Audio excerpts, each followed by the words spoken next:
분별력은 거짓에 속지 않는 능력입니다. 우리가 사는 이 시대는 분별력이 절실하게 필요한 시대입니다. 해서 오늘 말씀을 통해서 올바른 분별력을 가지게 되시기를 주님의 이름으로 축원합니다. 본문을 읽어 드립니다. 사무엘하서 14장 12절과 13절입니다.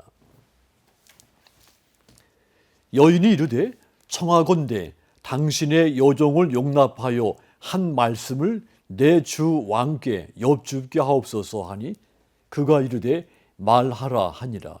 여인이 이르되 그러면 어찌하여 왕께서 하나님의 백성에게 대하여 이 같은 생각을 하셨나이까? 이 말씀을 하심으로 왕께서 죄 있는 사람같이 되심은 그 내쫓긴 자를 왕께서 집으로 돌아오게 하지 아님하심이니이다. 아멘. 요압이 보낸 이 드고와 여인은 자기가 맡은 역할을 충실히 이행했습니다.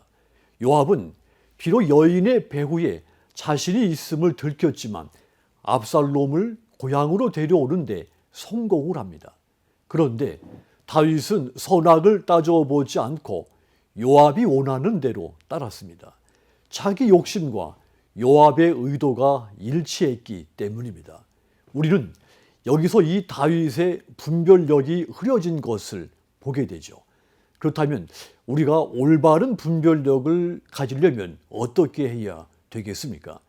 왜곡된 진리에 속지 말아야 됩니다. 요압은 다윗이 하나님의 신실한 종이라는 사실을 잘 알고 있었습니다.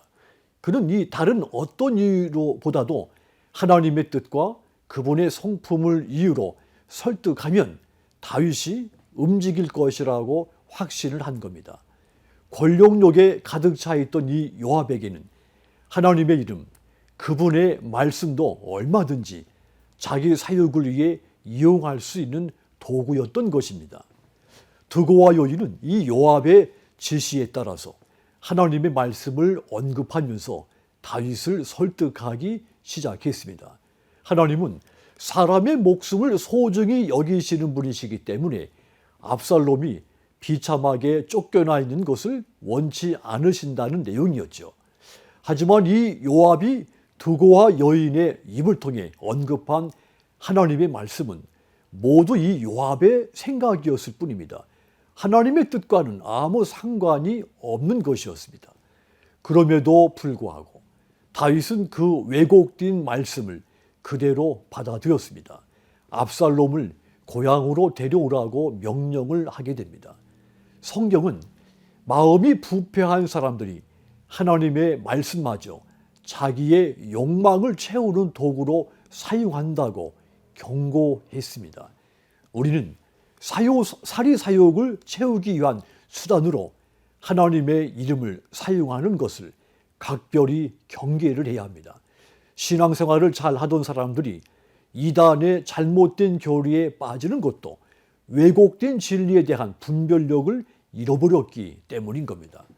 그러므로 하나님의 진리에 대한 올바른 분별력을 갖춰서 왜곡된 진리를 물리칠 수 있도록 항상 말씀과 기도에 깨어 있기를 주님의 이름으로 축원합니다.